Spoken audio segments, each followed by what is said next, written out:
Good morning, everyone. Welcome to another episode of the Skywatcher What's Up Webcast, where we take a look at everything from what's up in the nighttime sky to equipment to helpful tips and tricks on imaging and visual observing. And of course, at the end of the month, we have a special guest on to talk about their specialty in the field of astronomy. Hope you're having a good week. We are getting ready to hop into another weekend. That's the reason we are here this Friday morning.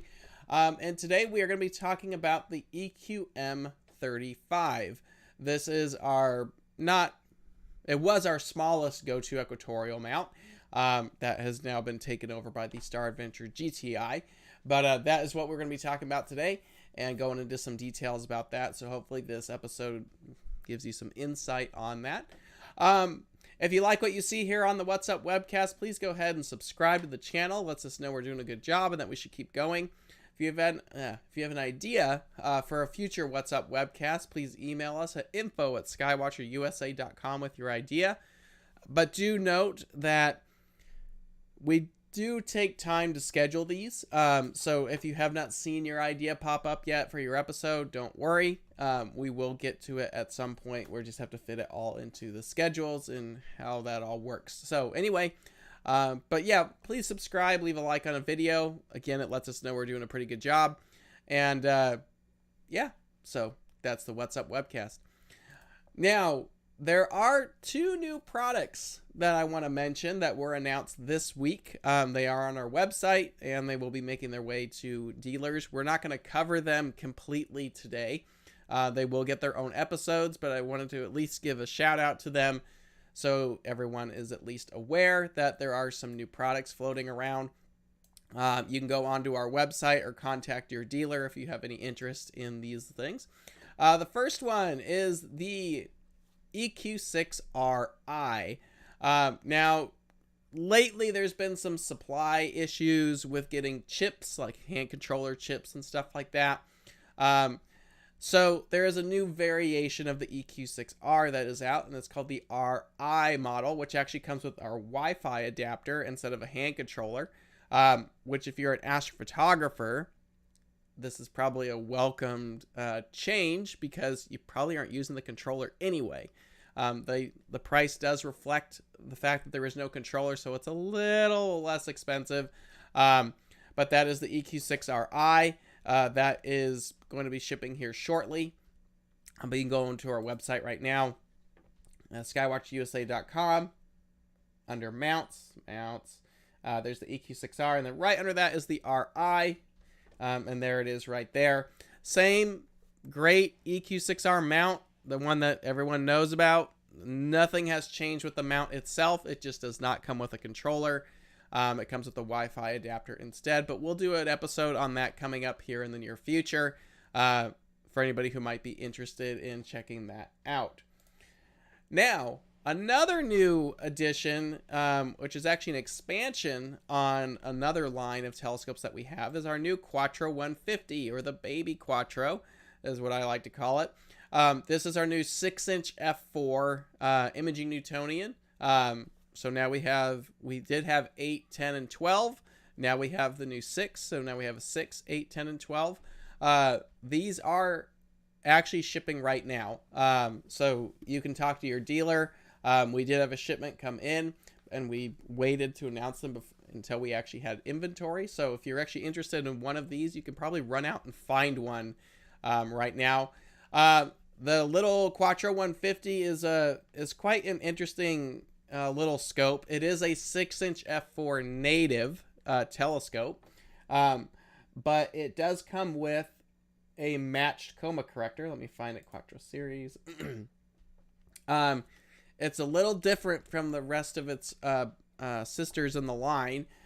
It comes with its own coma corrector, a specially designed coma corrector that actually, when installed, allows the telescope to run at f3.4. So if you're just getting into astrophotography, you've got a lightweight mount. For $600, you have a 6-inch f3.4 corrected imaging system right out of the box. It's pretty sweet. You're ready to go. And it does come with a really nice 22 millimeter with 70-degree eyepiece. Nothing like you've seen in any of our other kits. We do give you the 6x30 finder. Like I said, the matched coma corrector is in the box. You don't have to get anything. You just get the scope and you pop it on the mount. And that's the Quattro 150.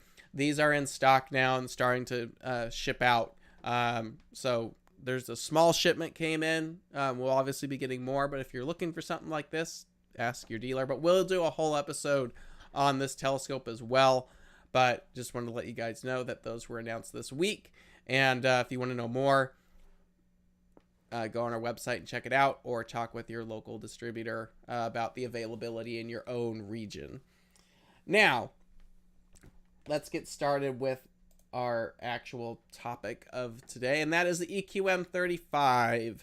The EQM-35 was actually announced a few years ago. At this point, it's a evolution of the EQ3 mount that many people have seen all over the place, but it is a lightweight go-to equatorial mount.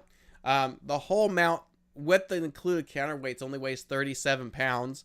Without the counterweights, I think you're just over 20. It's fairly lightweight. Regardless, it is a full go-to mount. Now, if you get the manual of an EQM-35, the PDF,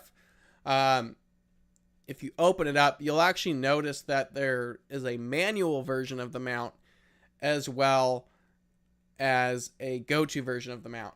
Now, we have never sold the manual version, and I don't know of any other region that has sold the manual version. So the only ones that I know exist are go-to models, and there is no way to upgrade at this point. I don't know if there's a kit, but at this point, the only version of the EQM-35 that I know of is the go-to version that has been publicly released. So just a heads up, I've had people ask that before. The go-to version is the only one that I'm aware that exists publicly. There's a question on the Quattro 150. What is the coma corrector used on the Quattro 150P? Because it comes with it, but it's not disclosed. So it's a variation of our F4 coma corrector that we sell as an accessory to the other Quattros. This one has been designed for that shorter focal length, that 600 millimeter focal length. It's been optically adjusted for that, and it also happens to reduce that a little bit. I'm sure you could use many other popular coma correctors. It's a standard F4 Newtonian, so Paracore, the Explore Scientific coma corrector, the Botter, all of those I don't think should have any issue working. I haven't tried them all. I have tried a Paracore 2. That one does work. So I'm sure there are other third-party options out there if you don't want to use it, but it comes in the box with the coma corrector for the Quattro 150. So, and you cannot get the scope without the coma corrector because it comes packed inside. All right. I know there's some other questions. I'll get to those later because they are talking about the mounts. We'll get to the EQM-35 and I'll get to the rest of them after this. So EQM-35 is a 22-pound payload capacity, so a lot of smaller telescopes can work on this. It's a modular design, which we're going to literally break it down here shortly. But this is a great mount if you're doing astrophotography with larger telephoto lenses or smaller telescopes. This kind of sits between our larger HEQ-5 and the smaller Star Adventure now would be the Star Adventure GTI, but this has sat between the Star Adventure series and the HEQ-5 mount. You can actually utilize this as a heavier duty star tracker, if you will, which is the modular design. I'll show you how that works. But that's kind of the intriguing thing about the EQM-35 if you want to go about that. Now, the nice thing about the EQM-35 is, sorry about that, is it's all metal gearing. There are no plastic gears inside of this mount. The deck is a 64, has 64 teeth on it. It is a little bit small, especially for imaging. It's only like 30-something-ish millimeters in diameter. So the deck on this does work. It is an improvement over like a Star Adventurer because you do get that deck access, but the mount is still fairly small. So there's only so much room to make that gear so big. Now, the big jump on the EQM-35 is the Ride Ascension. Now, compared to the smaller EQ3 and the variations around the world of the EQ3, the EQM-35 has the same overall housing of an EQ3, but the Ride Ascension gear has been grown to 180 teeth. So with that, you get better tracking, smoother guiding, because you have a bigger gear to work with rather than a smaller gear like found on EQ3s and the various clones of an EQ3 around the world. So that's the unique thing about EQM-35 is it has that bigger Ride Ascension gear, which is really going to help a lot if you're going to be imaging. So good thing to go about that. Now our motors, the motors use brass spur gears. You can see them right there. So it's all brass, and even the spur gear on the worm itself is brass. So that works really well to maintain, that your stuff isn't going to wear down over time, which is something that can happen with plastic gears or cheaper systems. So it is a brass system inside of there that meshes all that stuff together to help the mount move. We do use stepper motors like on many of our mounts. Now, the nice thing about stepper motors is A, they have a lot of torque to them, and B, there's no additional encoder wheel to worry about. On servo motors, they have a little encoder wheel, and I've seen this happen to where those encoder wheels, they're generally made out of plastic and they can break. I've actually seen them shatter before as well, especially as the mount gets older, and if that breaks, then the mount doesn't know where to go. So then you have to kind of replace this whole system at that point. Now, the nice thing about a stepper motor is the motor is actually keeping an eye on how many steps are going on inside of it on its own. So it's like it's built inside of it. So there's no additional parts that are needed. So that's an addition of, or a plus of having the stepper motors over a servo, is there's less parts that you have to worry about wearing down over time. So the stepper motors, not only do they have more torque, but they also are allowed to keep, they also have the ability to keep positioning on each one of them as well. And that's true for the Ride Ascension and the Declination on the EQM-35. Now, we also have a built-in polar scope on the EQM. It's not illuminated. A lot of people write in, why isn't it illuminated? There's no room to put an illuminator inside of this mount. This mount was really built as a manual mount with the addition of Go-To. It wasn't designed with Go-To from the ground up. So because of that, there's no room to put an illuminator in the EQM-35 housing. You can use a Star Adventurer illuminator. We do sell those through our support department. They do click right up into the front. I've seen other people make their own illuminators. But it's the same polar scope that we use on the rest of our mounts. It's that crosshair grid is what I like to call it, or the polar clock system. So if you know how to polar align a Star Adventure and you want to go to something bigger, the EQM-35 does the same thing, same methods. Really easy to do. These are also pre-aligned at the factory. You shouldn't have to mess around with the reticles on any of our mounts unless otherwise stated, because these are usually aligned ahead of time. I have a lot of people, it's like, well, the manual said this. It's like, just because it's in the manual doesn't mean you have to mess with it. It's there so you know if you need to do it, but you don't need to do it out of the box. So EQM-35, like the rest of our mounts, the polar scope is already aligned to the center axis of the mount, so you should be able to pop it out, polar align it, and go to work that night.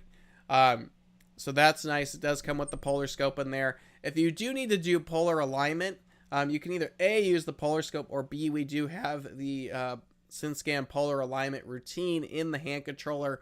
Once you do a star alignment or initial star alignment, you will be able to go in and do an adjustment using the hand controller polar alignment method, which is also very helpful as well.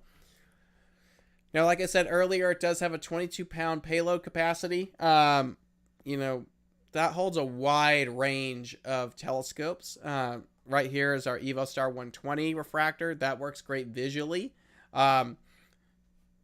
If you're looking for something lightweight and easy to do, that's a nice little setup. I've seen people use C8s on this mount. 22 pounds really is meant, especially for imaging purposes, is really meant for those smaller refractors.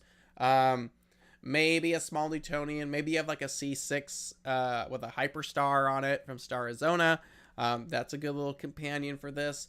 It's not made to hold these massive tubes, but it is made to hold the smaller stuff. Think of this as kind of a grown-up version of the Star Adventure. It is a bit bigger, but it's not, it is a full equatorial mount. It's got the go-to hardware on it, but it's not the, our major mounts at this point. Now, like I said earlier, a lot of the electronics, or all the electronics on the EQM-35 were added after. They are not all built in like some of our other mounts, like the HEQ-5, the Star Adventure GTI, which is a special mount because that was designed from the ground up. The EQM-35 is an evolution of the EQ3. So, like that, the electronics cannot fit inside of the mount itself. There's just no room. So all the electronics are external. The motors are external, the cables are external, and there's also a motor control board, which is in a box that comes with it, and that slides onto the tripod with a special mount. So this is our current, as of this video, the current EQM-35 control box. This uses our MC019 motor board. What you can see actually has a USB-B on it. Some of the early EQM-35s did not have this, so this is a change. It probably happened sometime in 2020, I think, is when the change happened for this. But this is our new current production version of the mount. So we do have the power switch. The power switch is up here on the right hand side. You do have the standard control port. That's for your hand controller. If you want to use our Wi-Fi adapter, you can plug that in there. If you want to use an EQ mod cable, if you're using like an ASI Air going direct to a PC, the hand controller cable can use the EQ mod cable. We do have the standard ST4 guide port if you want to do guiding direct into it. We also have a 12-volt power port right in the middle there. That's how you're going to power the mount. And then, of course, the newer versions have the USB-B port right here, which is actually for direct connect to a PC using our SynScan Pro app if you want to do that on Windows. Or firmware updating of the motor controller can be done through the USB as well.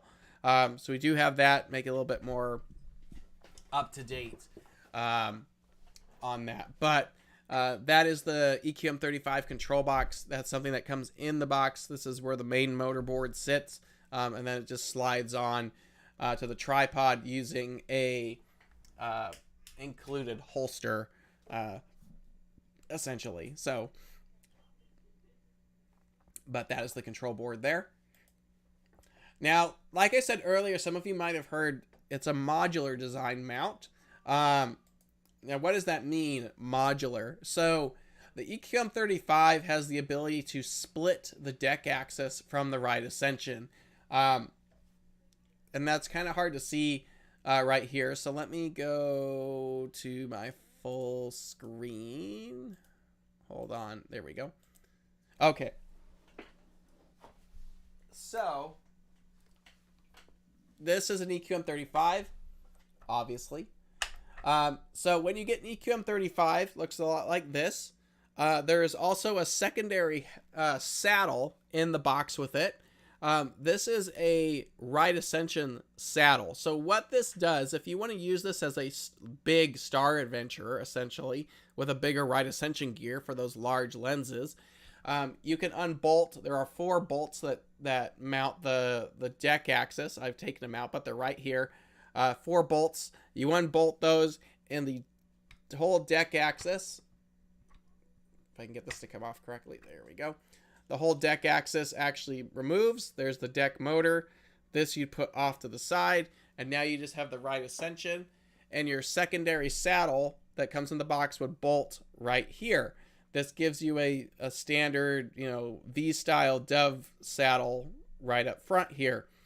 Now, with that gives you the ability, as you can see here in the picture, to use our Star Adventure deck bracket if you wanted to go about doing that.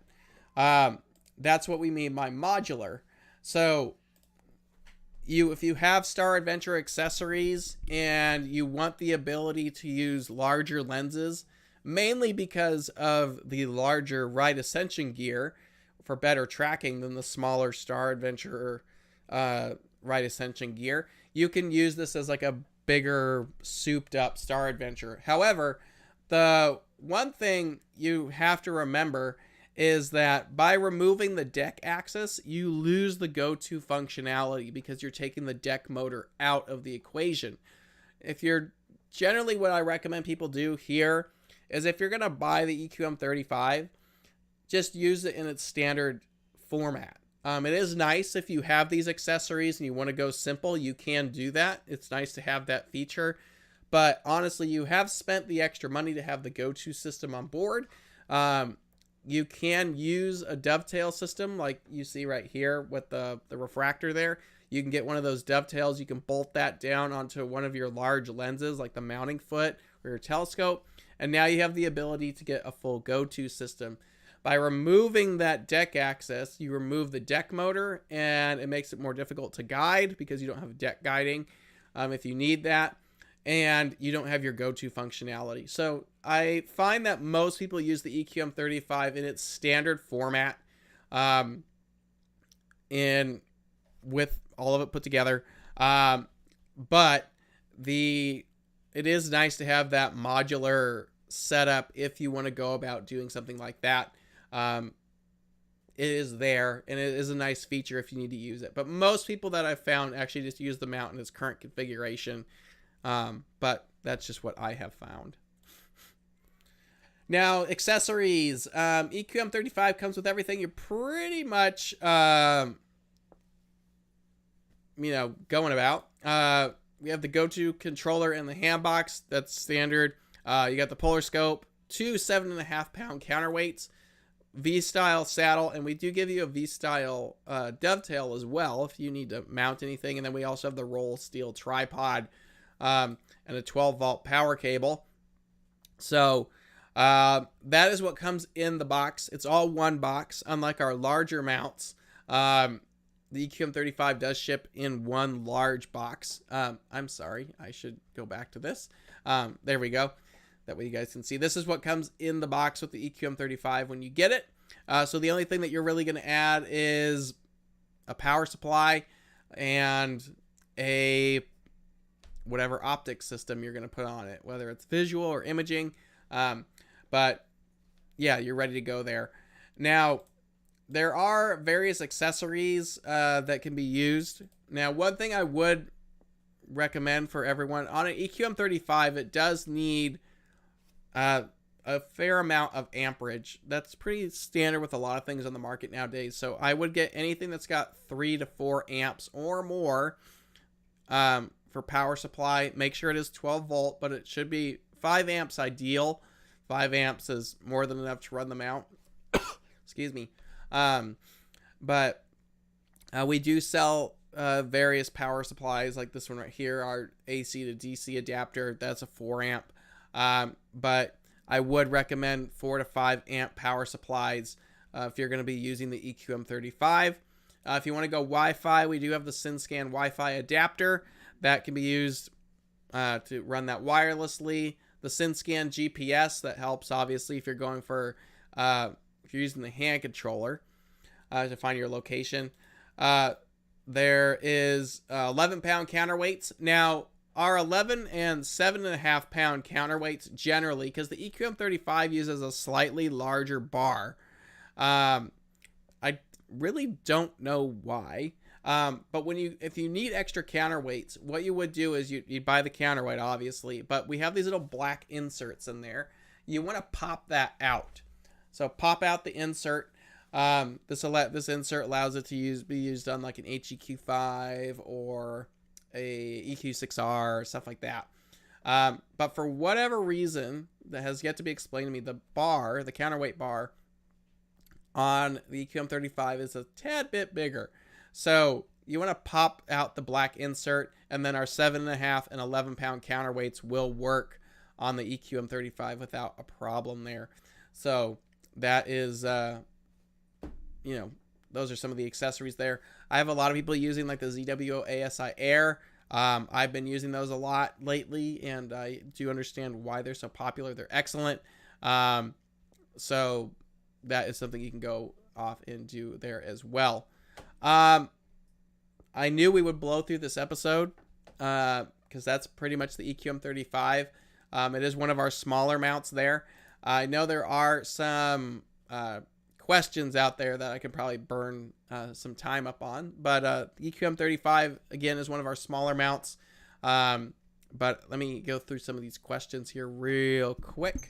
We've got plenty of time there. We did talk about the Quattro 150 earlier. It does come with the coma corrector. But if you have any questions, you can either reach out to us or you can actually talk to your dealer or supplier in your region about the Quattro 150, but they are shipping here. Let's see. How are people finding the stiff RA access on it? I've been toying between this and an EQ5 Pro. The EQM-35s at times can be a little tight. They like to over tighten, I think, when they set these mounts up. There's not an easy way to go in to adjust it without, really opening up various parts of the mount. We don't sell the EQ5 Pro here in the States, so I can't really tell you much about that. It's because it's just not a mount that we sell. The EQM-35, while it is smaller, some of the bearing materials in there are not as elaborate, I would say, as the larger mounts are, like an HEQ-5. An HEQ-5 uses roller bearings, real nice stainless steel roller bearings that makes it a lot easier to balance and a lot smoother to balance those mounts. That's also found on the EQ-6R and the larger mounts. That's why it has this a lot smoother motion for it. Mounts of this size, there's not a lot of room to put bearings like that in here. So a lot of them are more of like a Teflon-esque like bearing. And that's going to have its own type of friction to it. It's not as smooth as like the roller bearings would be. So it's a little harder to get that smoothness out of an EQM-35 when you're comparing it to the larger mounts, because the bearing assemblies are very, very different from one another. That's also the price difference. EQM-35s, at least here at the moment, are under $1,000. HEQ-5s and up, they're more expensive because there's more that goes into those mounts, and you are getting, I would think, better bearing assemblies inside of there. But the EQM-35 still does hold its own place in the market, and for what it does, it can be a fantastic little mount.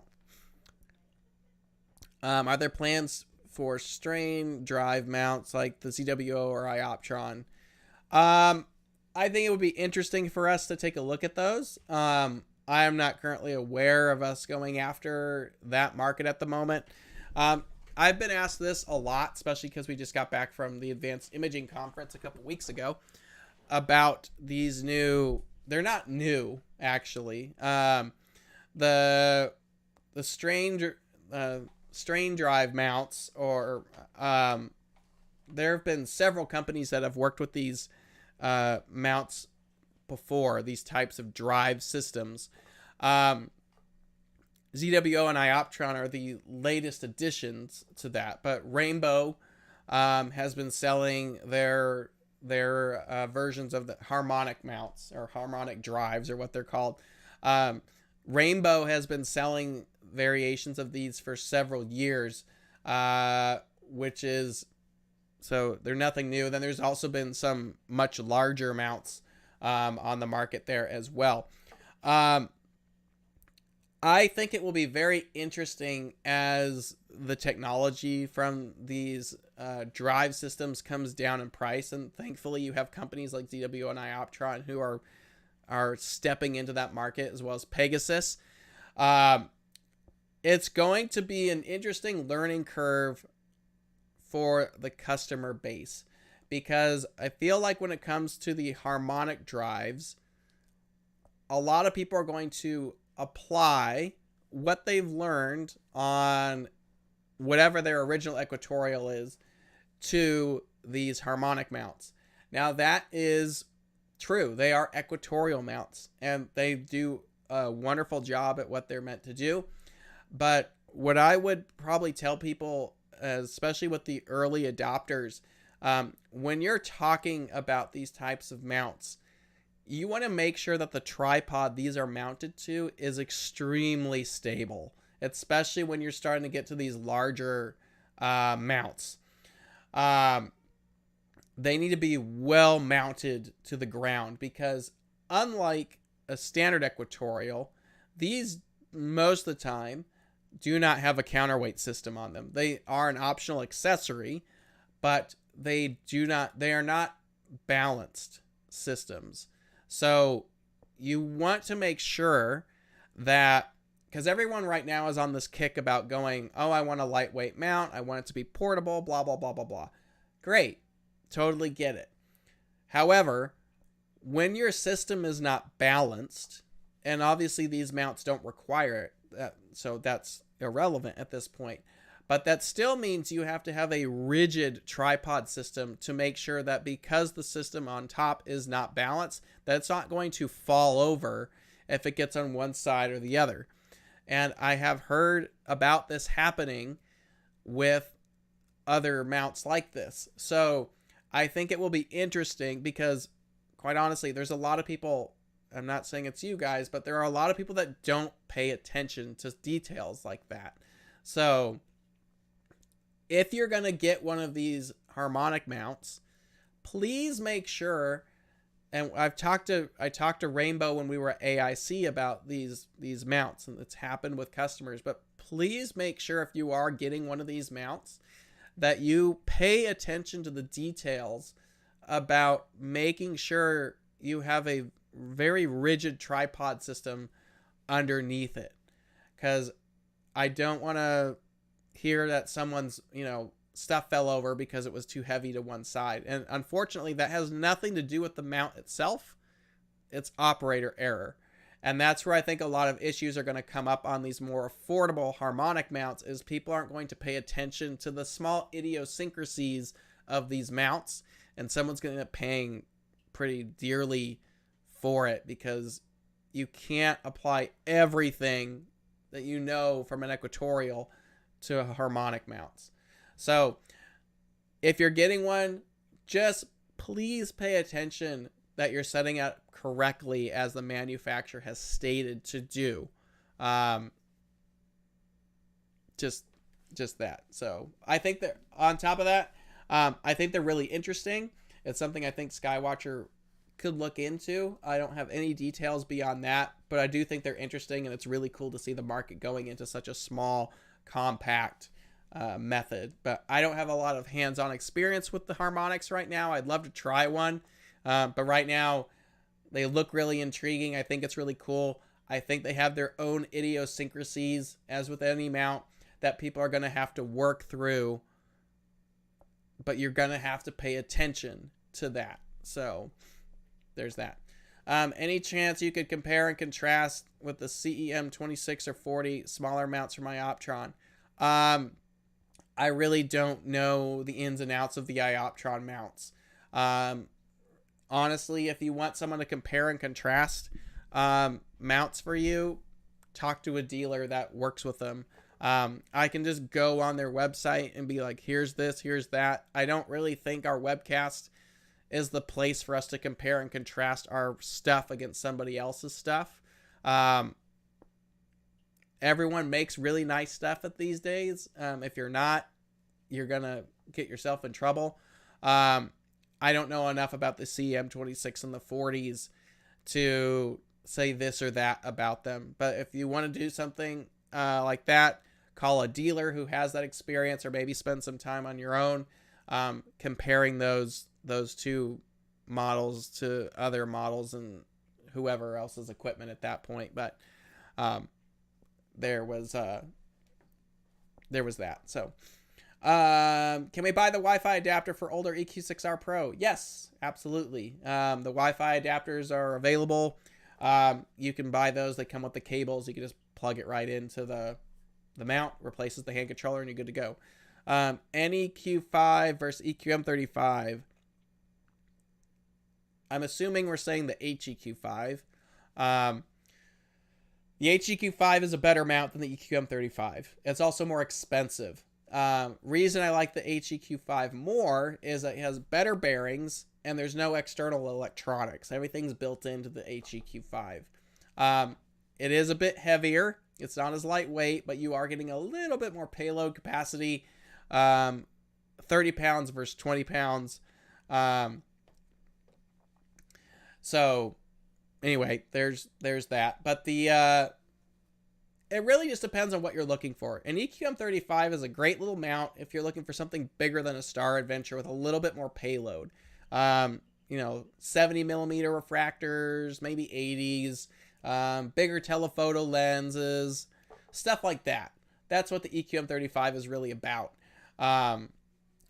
So that's where the EQM-35 is really centered. And for a lot of people, the EQM-35 has really met their needs. I know it's not the most precise mount on the market, but it's very hard to make a good little mount for under $1,000 with GoTo. And that's just kind of the reality of it at this point. So the EQM-35, I've seen a lot of people do amazing work with it, but you do have to remember that getting one of these mounts, it's under $1,000. I know $1,000 is a lot of money, but in the world of astronomy, it's not. Especially when we're talking mounts. You're still in, how do I put this? If you're under $1,000 on a mount, that's not a lot of wiggle room to put a ton of technology inside of it and be able to have everything. So the EQM-35 is a great little mount for its price point. It does its job, but there has to be some give and take when you have a mount of this level. It's great for what it's intended for, but if you want something that's a little bit more precise, maybe has more payload capacity, something like an HEQ5 is definitely a step up, but you pay for that. The NEQ5, okay, so the NEQ5 is a larger version of basically the EQM-35. It's like an EQ5 essentially. We don't sell that here in the States. That one I do believe has better bearings inside of it, but still has the electronics on the outside. But I don't have a lot of information regarding that mount on hand, so I don't like to talk about something if I don't have some kind of authority on the topic. What are your views on the RA and deck axis for guiding and imaging? For what these mounts are intended for, I think they do pretty decent. I'm not gonna throw a number out there because you are gonna get sample variation, and it depends on how everything is set up. But I've had people take very, very nice images using an EQM-35. Obviously, when you're imaging with this kind of mount, you want to make sure that you're adapting the proper equipment or payload to the mount. This isn't something that I'm going to go get a C8, throw it on there, and try to do 2,000 millimeter imaging at the back of the telescope. That's not what this mount is for. This mount is really intended for those smaller refractors. Like I said, those 60 to 70 odd millimeter refractors. maybe those larger telephoto lenses like the 300, 400, the Tamron 150-600s, stuff like that. That's really what this mount is for. Someone's asking about the EQM-35 and the Quattro 150p. That is probably doable. Big advantage of the Quattro 150p is because it's a f3.4 system with the matched chroma corrector. You don't have to image very long to get a nice shot out of that scope. So you could squeak a Quattro 150 imaging system together with an EQM-35. You might have some issues with guiding if a breeze kicks up and stuff like that, but they would pair very well together. For visual use, it'd be a fantastic little system.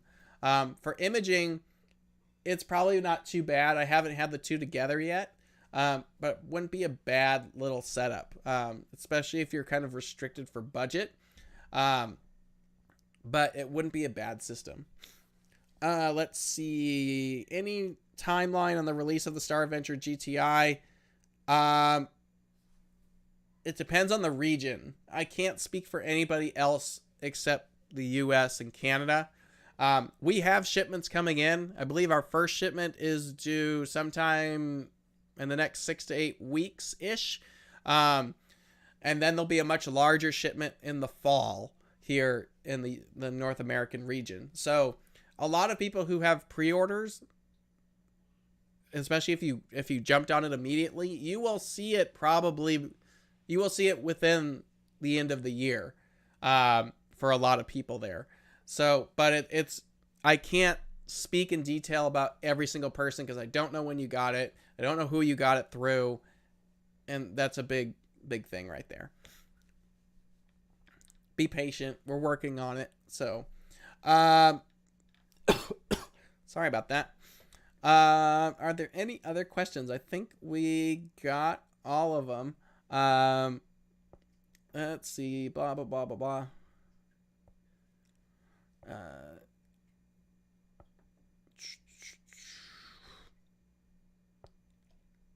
Oh, are you asking about... Wait. Comparing the Ioptron... Are we talking about... Hold on. I want to see where this was at. Who asked this question? EQM... Ioptrons. Okay. So, okay, I see what you were going for. So, the question on the CEM-26 and the CEM-40s, I guess had to do with the center mount setup. I don't know a lot about the offset saddle of the Ioptron system. I know it's supposed to help with balance, but that's very different depending on the system. I've had customers who had these mounts who had issues balancing refractors on those mounts. So, because the way the saddle sits. But again, I don't want to speak too much on Ioptron stuff. From what I've seen, they're very nice, but I don't have one. I haven't used one. I have some friends who have them. They look nice. They're impressive at times. But I don't know enough about them to really want to speak too much on them because I don't want to... I want to say things that I don't have authority to speak on. And if it's not my product line and it's something I haven't used personally, I don't want to go too much down the road and disrespect anything that they have done either. So, but from what I have seen, there's a lot of happy owners out there. They are very impressive mounts, but I don't know a lot about the center balance design. But I do know I have had customers, particularly with refractors, that have had issues balancing because of the saddle sitting too far back. So, all right. Well, so that's it for the EQM-35 episode. Next week is the long-awaited return of the reflector versus refractor episode. We had to cancel this because I had sick kids last time, and we weren't able to do it. We've been asked a million times when this is coming back. It's finally here next week. We're going to compare reflectors versus refractors. So we'll see you next Friday. Other than that, thank you so much for hanging out with us. please have a safe weekend. It was good chatting with all of you about mounts, even beyond the EQM-35. And we will see you guys next week. So take care, everyone. Have a safe weekend and get out and go do some observing. Take care. Bye.